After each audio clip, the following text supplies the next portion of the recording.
Hello students, welcome to chemistry concept. I hope कि सब लोग मज़े से पी ब्लॉक को एंजॉय कर रहे होंगे।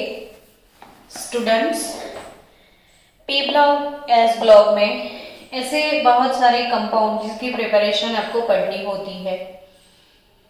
क्वेश्चन आपको यही होता है कि प्रिपरेशन पढ़ने से क्या हमें जी नीट में क्या फ़ायदा होगा।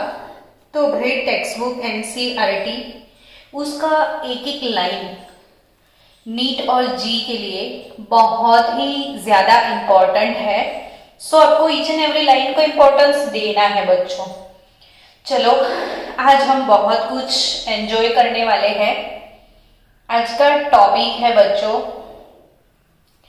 Some important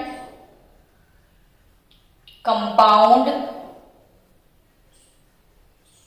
of carbon. Topic क्या है बच्चों? Some important compound of carbon. Carbon के इम्पोर्टेंट कंपाउंड तो हाइड्रोकार्बन है ही है, और उसे तो हम पूरी ऑर्गेनिक केमिस्ट्री में पढ़ने वाले हैं।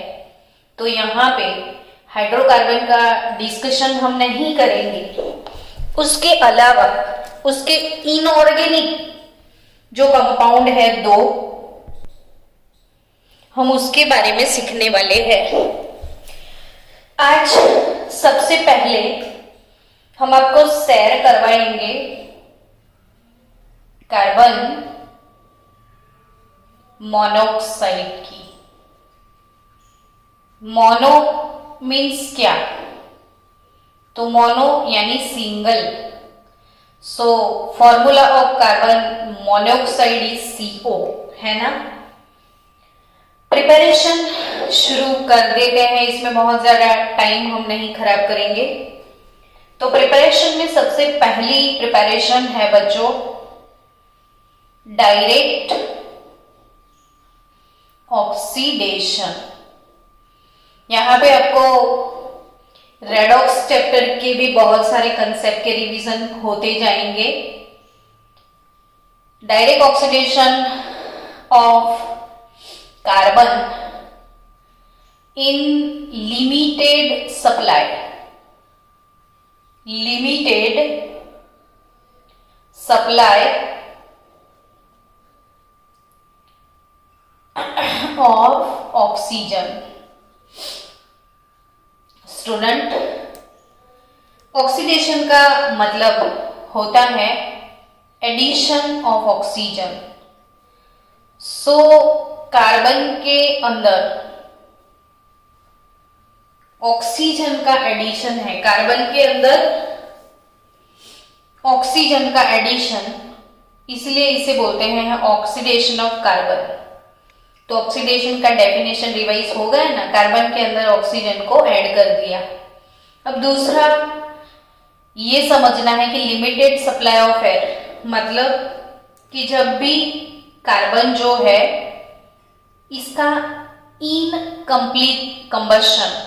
कंबशन का मतलब होता है बच्चों कि किसी भी सब्सटेंस का ऑक्सीजन के साथ रिएक्शन होता है, और जब कार्बन डाइऑक्साइड और वाटर प्रोड्यूस होता है, बहुत सारी एनर्जी रिलीज होती है, उसे हम कंबशन बोलते हैं। तो यहाँ पे इनकम्प्लीट यानी लिमिटेड सप्लाई ऑफ एयर और कंप्लीट यानी फुल सप्लाई ऑफ एयर। तो जब लिमिटेड सप्लाई होता है ना बच्चों, तो कार्बन मोनोऑक्साइड प्रोड्यूस होता है, और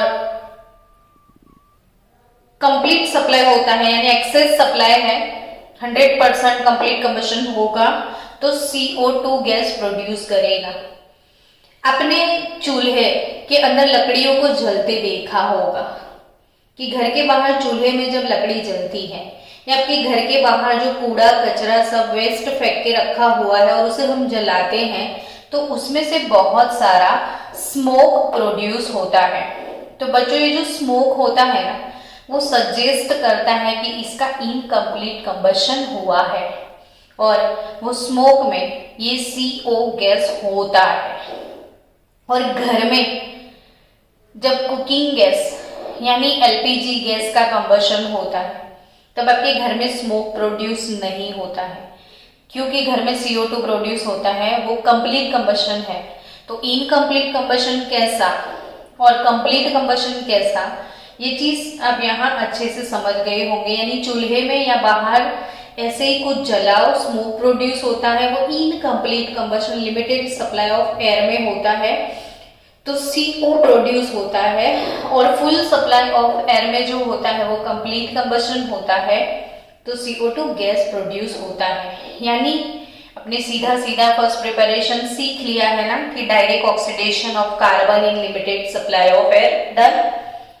सेकेंड प्रिपरेशन क्या है? डिहाइड्रेशन। बच्चों, डी का मतलब होता है कुछ रिमूव करो, हाइड्रेशन मतलब वाटर, तो रिमूवल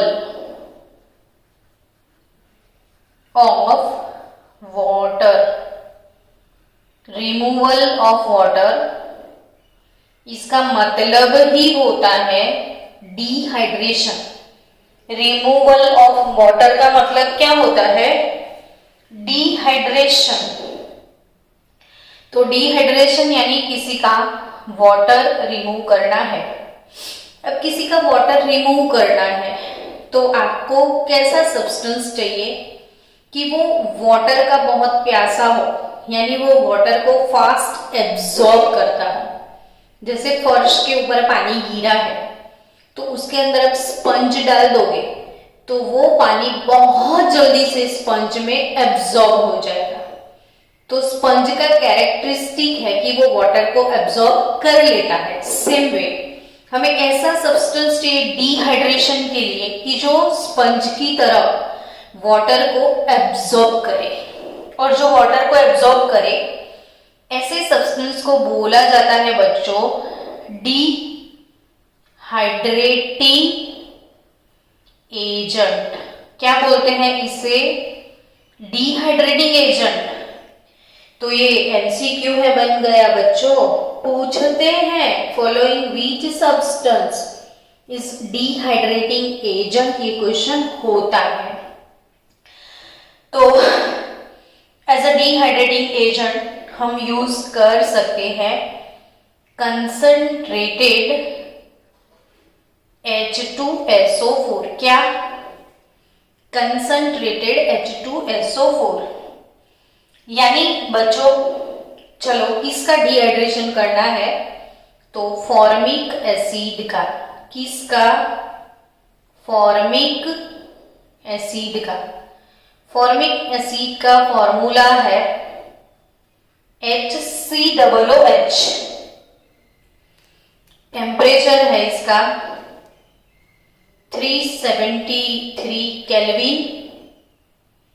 कंसंट्रेटेड H2SO4 अगर आपने ऐड किया तो 373 केल्विन टेम्परेचर पे कंसंट्रेटेड H2SO4, इसका वाटर यानी HO वाटर यानी H2O, ये एसिड एब्जॉर्ब कर जाएगा। तो ऑब्वियसली बच्चों आपको नींद में भी पता चल जाए कि अब बचा क्या? सिर्फ CO। यानी मैं यहाँ पे नहीं लिखती हूँ तो यहाँ पे भी लिख सकती हूँ कि formic acid HCOOH, formic acid HCOOH, इसमें से वाटर रिमूव हो गया तो आपको मिल गया carbon monoxide. So on commercial scale it is prepared by the passage of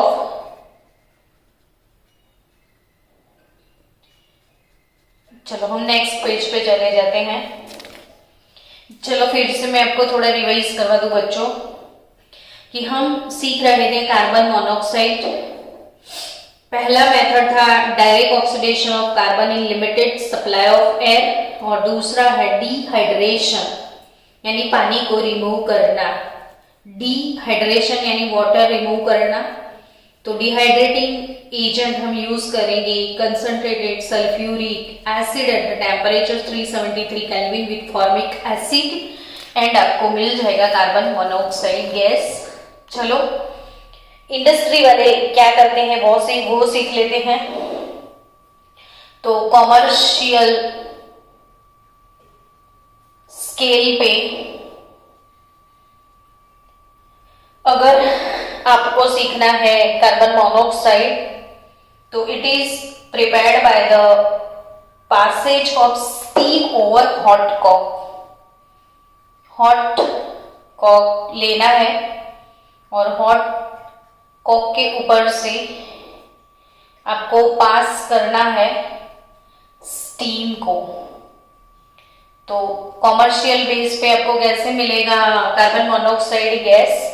तो it is prepared by the passage of steam over hot Kock.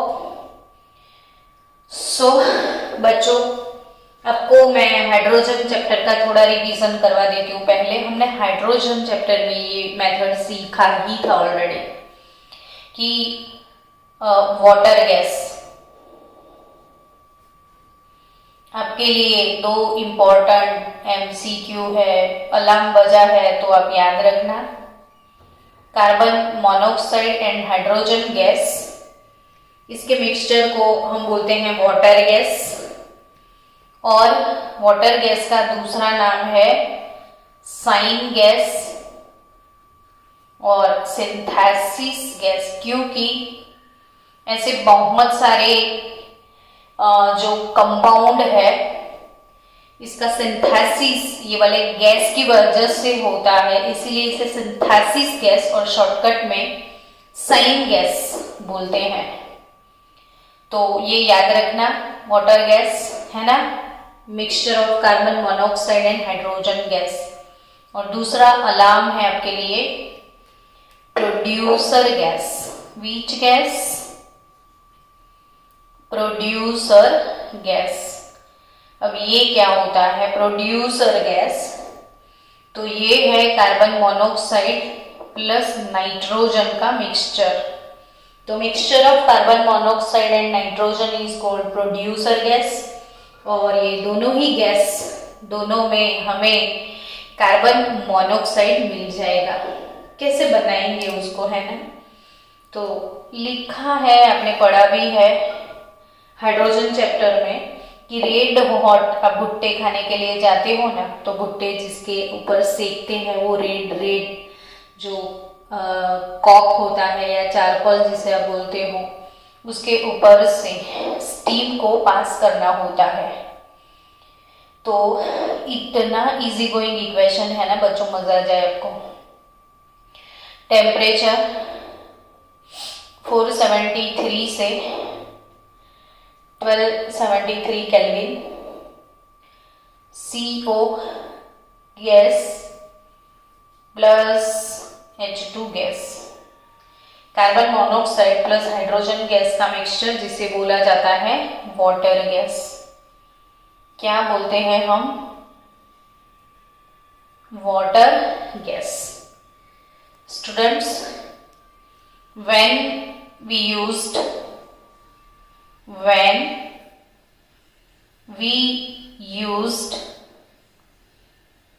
air instead of steam, है ना? When we used air instead of steam, यानी हम steam use नहीं कर रहे हैं। हम क्या यूज नहीं कर रहे हैं? Steam.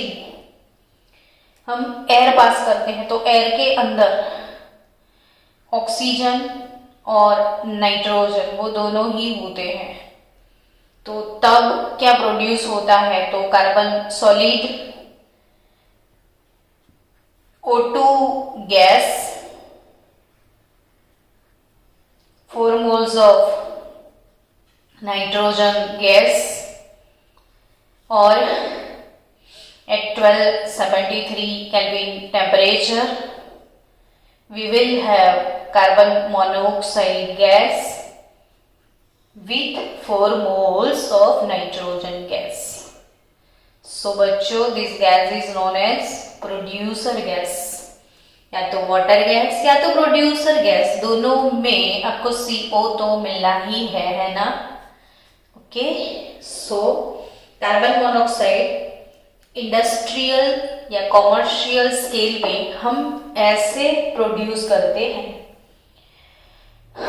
Anyway, water gas and producer gas, both gases are very important industrial fuel. मैंने क्या बोला? ये दोनों गैस जो है वो इंडस्ट्रियल फ्यूअल है.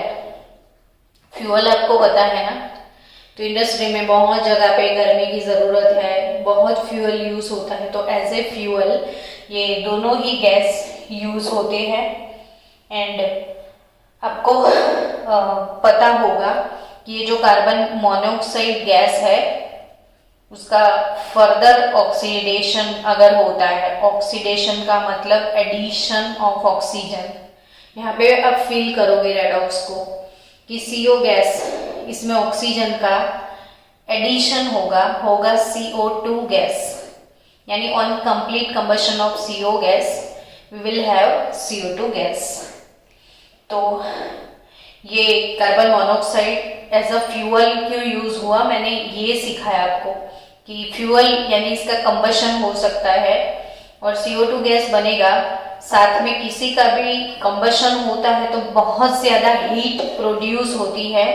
ये रिएक्शन एक्सोथर्मिक है और उसमें से जो हीट पैदा होती है, जैसे आपके घर में LPG गैस का कंबशन होता है ना, गैस के बर्नर में कंबशन की वजह से आपको क्या मिलता है? हीट. और वही हीट से आप क्या करते हो? तो कुकिंग. तो घर में खाना ही नहीं बनेगा जब कंबशन नहीं होगा. वैसे इंडस्ट्री का खाना पकाने के लिए हम ये दोनों गैस यूज करते हैं और घर में खाना पकाने के लिए हम LPG गैस यूज कर लेते हैं. आई थिंक आपको समझ में आया है ना. चलो आगे बढ़े बच्चों. अब कार्बन मोनोऑक्साइड की प्रॉपर्टीज के बारे में मैं बात करूं तो इसका कोई कलर ही नहीं है. ये कलरलेस गैस है, ये ऑर्डरलेस भी है, no odour, no colour and almost water insoluble. कैसा है? वाटर इनसोल्यूबल गैस है ये. और एक चीज इसके बारे में, सेकंड प्रॉपर्टी, ये निकम्मा है ऐसा लगेगा ना आपको, बट इसके बहुत अच्छे यूज है. It's a powerful reducing agent. It is a powerful reducing agent. अब ये मैं आपको एक्सप्लेन कर दूं कि ये पावरफुल रिड्यूसिंग एजेंट होता क्या है. तो जो दूसरों को रिड्यूस करे वो रिड्यूसिंग एजेंट है ना. जो दूसरों को क्या करे? रिड्यूस करे, वो क्या होता है? रिड्यूसिंग एजेंट होता है. तो it's a powerful reducing agent. जैसे मैं आपको विथ एग्जांपल एक्सप्लेन करूंगी कि जिंक का ऑक्साइड है. अगर आपने यूज किया CO को, तो ये जो CO है ये O को ले जाएगा. CO बोलेगा इसको कि ये ऑक्सीजन हमको दे दे ठाकुर. गब्बर का डायलॉग, ये हाथ हमको दे दे ठाकुर. सेम वैसा ही ये ऑक्सीजन हमें दे दे ठाकुर. तो CO ठाकुर का ऑक्सीजन लेके आता है, ठाकुर अकेला पड़ जाता है, यानी ठाकुर का ऑक्सीजन तो गया. और removal of oxygen also known as reduction. Removal of oxygen is known as reduction. तो बच्चों, रिडक्शन किया किसने? CO ने. So it's a powerful reducing agent. CO is a powerful reducing agent, यानी ये मेटल ऑक्साइड को मेटल में convert करता है, मेटल ऑक्साइड को मेटल में कन्वर्ट करता है। और ये कौन कौन से मेटल के ऊपर वर्कआउट करता है, तो आप याद रखना कि ऑल मेटल ऑक्साइड्स, हर एक मेटल ऑक्साइड को वो रिड्यूस कर सकता है, all metal oxides. Other than थोड़े बहुत जो बहुत ज्यादा रिएक्टिव होते हैं ना, वो कौन से आपको पता है ना, एक्सेस रिएक्टिव मेटल कौन सी, तो ग्रुप 1 और ग्रुप 2 वाले अल्कली और अल्कलाइन अर्थ मेटल के अलावा हर एक मेटल के ऑक्साइड को वो रिड्यूस कर सकता है। तो एक अल्कलाइन अर्थ मेटल, दूसरा एल्यूमिनियम का ऑक्साइड अगर है तो वो CO से रिड्यूस नहीं हो पाएगा। एंड थोड़े बहुत ट्रांजिशन मेटल भी है। ट्रांजिशन मेटल यानी बच्चों आपको पता है ना, डी ब्लॉक के जो मेटल एलिमेंट है वो ट्रांजिशन मेटल एलिमेंट्स हैं थोड़े बहुत। तो वैसे तो ये भी डी ब्लॉक का है, लेकिन इसका हो जाता है। जो बहुत ज्यादा रिएक्टिव मेटल के ऑक्साइड होते हैं ना, जिन मेटल को ऑक्सीजन के साथ बहुत ज्यादा अट्रैक्शन है, तो वो अट्रैक्शन CO से ब्रेक नहीं होता। एक्चुअली है क्या, जिंक और ऑक्सीजन का कंपाउंड है। अब CO आ गया तो CO को ऑक्सीजन से बहुत ज्यादा अट्रैक्शन है जिंक की कंपैरिजन में, तब भी CO ऑक्सीजन को ले जाएगा, जिंक अकेला हो जाएगा। यानी किसी भी मेटल ऑक्साइड से, किसी भी मेटल ऑक्साइड से आप मेटल को निकालो, उसे बोला जाता है मेटल एक्सट्रैक्शन। मेटल ऑक्साइड से मेटल को सेपरेट करो, इसे क्या बोलते हैं, मेटल एक्सट्रैक्शन। और पूरा जो मेथडोलॉजी है इसे मेटलर्जी बोला जाता है। मेटलर्जी यानी अर्थ क्रस्ट के अंदर से बहुत सारी मिनरल अवेलेबल होती है और मिनरल में से मेटल को सेपरेट करने का जो प्रोसेस है वो है मेटलर्जी। तो मेटल एक्सट्रैक्शन में CO बहुत यूज होता है क्योंकि वो पावरफुल रिड्यूसिंग एजेंट है। कहीं आपके पास आयरन का ऑक्साइड है, चलो Fe2O3 है, आपने यूज किया कार्बन मोनोऑक्साइड, तो यहाँ पे 3 मोल ऑक्सीजन है, तो 3 मोल CO आपको चाहिए and you will have 3 mole CO2 and 2 mole Fe metal. फिर से मेटल ऑक्साइड से मेटल को सेपरेट कर लिया, तो CO act as a powerful reducing agent. Now chemical bonding chapter आपको याद करवा दूं कि केमिकल बॉन्डिंग में बच्चों आप लोग सीखे थे बॉन्ड ऑर्डर। हमने मॉलिक्यूलर ऑर्बिटल डायग्राम सीखा था, याद है ना, मॉलिक्यूलर ऑर्बिटल डायग्राम। तो उसके अकॉर्डिंग बॉन्ड ऑर्डर हम निकाले थे CO का। तो मेरी वो शॉर्टकट वाली ट्रिक, कार्बन का नंबर 6, ऑक्सीजन का 8, टोटल इलेक्ट्रॉन 14, तो 14 वाला तो नाइट्रोजन, और नाइट्रोजन में तो N ट्रिपल बॉन्ड N होता है, तो C और O के बीच में भी ट्रिपल बॉन्ड ही है। तो बॉन्ड ऑर्डर यानी CO के बीच में एक सिग्मा और 2 पाई बॉन्ड होते हैं। 1 सिग्मा बॉन्ड होता है, 2 पाई बॉन्ड्स होते हैं, है ना। और बच्चों आप ये 1 2 3 4 5 6 और ये इसका भी ऑक्टेट क्लियर, दोनों के पास लोन पेयर है। सो गाइस, अगर मेरे पास लोन पेयर है ऐसे, तो मैं अपना लोन पेयर किसी को डोनेट कर सकती हूँ। So because of tendency to donate lone pair, carbon monoxide is used as a ligand. ये एक लिगेंड है, और लिगेंड क्या है इसकी बहुत ज्यादा डिटेल में अभी नहीं जाएंगे, क्योंकि 12th में metal carbonyls coordination compound chapter में मेटल कार्बोनिल पूरा टॉपिक आएगा। यानी मेटल कार्बोनिल्स कैसे बनते हैं, कॉम्प्लेक्स कंपाउंड स्क्वायर ब्रैकेट वाले NiCO4। और अभी सिंपल सी बात बोलूं बच्चों, तो निकल की इलेक्ट्रॉनिक कॉन्फ़िगरेशन आप लिखो तो आपको पता चले कि इसके पास वैकेंट d ऑर्बिटल होते हैं, पूरे वैकेंट, कुछ भी नहीं होता है इसमें। तो उन वैकेंट d ऑर्बिटल में ये जो CO के पास एक्सेस इलेक्ट्रॉन है वो अपने इलेक्ट्रॉन दूसरों के घर में रख देता है, यानी मेटल की वैकेंट d ऑर्बिटल में अपना इलेक्ट्रॉन डोनेट करके ऐसे मेटल कार्बोनिल्स वो बनाता है। क्या बनाता है? Metal carbonyl compound. तो ये nickel tetra carbonyl, iron penta carbonyl, ऐसे there are so many metal carbonyls जिसको बाद में हम पढ़ने वाले हैं। अभी के लिए सिर्फ इतना याद रखना बच्चों कि कार्बन के पास ये लोन पेयर है जो डोनेट करता है मेटल को, और मेटल कार्बोनिल वो बनाता है, और वो डोनेट करके जो बॉन्ड बनाता है इसे लिगेंड बोलते हैं, लिगेंड। नाउ ये गैस कैसा है? तो हाईली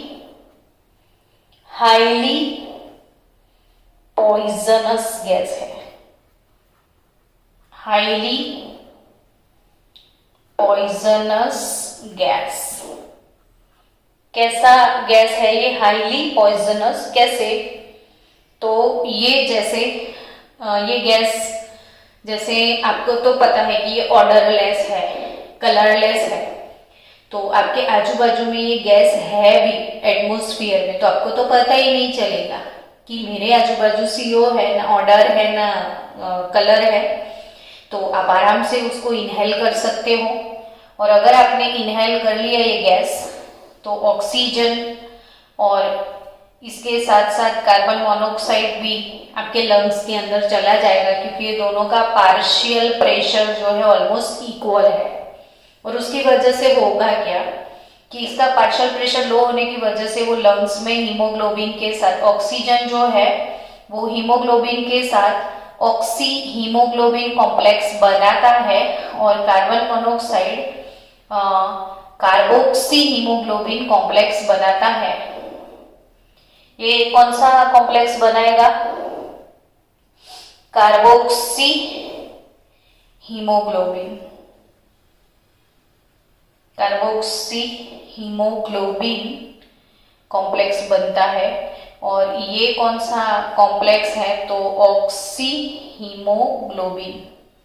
अब बच्चों गैस इनहेल करने के बाद हमारे ब्लड के अंदर ये जो पार्टिकल है हीमोग्लोबिन, वो ऑक्सीजन के साथ एक कॉम्प्लेक्स प्रिपेयर करता है, और उसकी वजह से हमारे पूरे बॉडी में ऑक्सीजन का सर्कुलेशन पॉसिबल हो जाता है। ईच एंड एवरी सेल को ऑक्सीजन का सप्लाई मिल जाता है।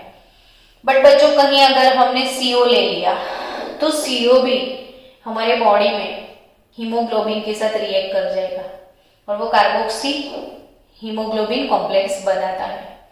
और सबसे खराब बात यह है कि ये जो कार्बोक्सी हीमोग्लोबिन कॉम्प्लेक्स जो है ना, वो 300 times more stable then that of this complex. अरे बाप रे, जितना ऑक्सीजन का मार्केट हमारे बॉडी में नहीं है उससे ज्यादा CO का मार्केट चलता है, यानी वो हमारे बॉडी के पूरे हीमोग्लोबिन को करप्ट कर लेगा।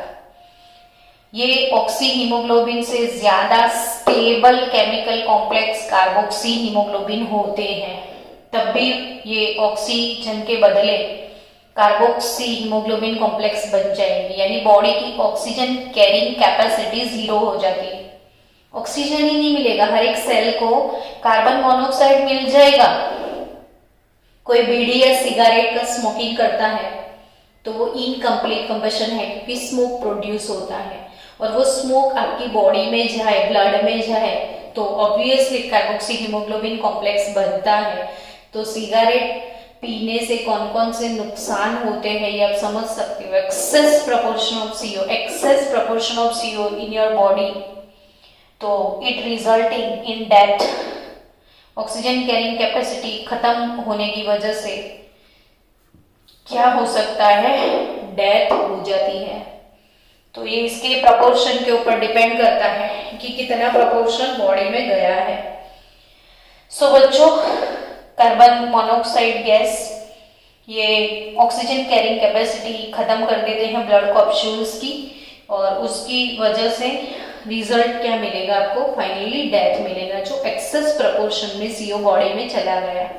यानी कई कई बार ऐसा होता है कि कोई बंदा नहाने गया है और बाथरूम में डेथ हो जाती है। तो रीजन ये हो सकता है कि बाथरूम में अगर गीजर लगा हुआ है, गीजर में गैस का कंबशन होता है और वो कहीं इनकम्प्लीट कंबशन हो गया तो बाथरूम में बहुत सारा सीओ कलेक्ट हो जाएगा। अब जब नहाने के लिए कोई जाता है तो डोर ऐसे बंद करके जाता है, उसे पता नहीं होता है कि अंदर सीओ गैस है, और उसने इनहेल कर लिया तो 5-10 मिनट में तो पूरी बॉडी में फैल जाएगा।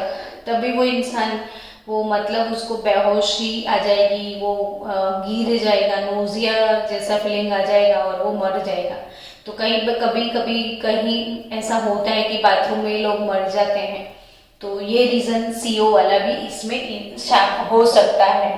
तो चलो अब नेक्स्ट कंपाउंड हमें सीखना है आज कार्बन डाइऑक्साइड के बारे में।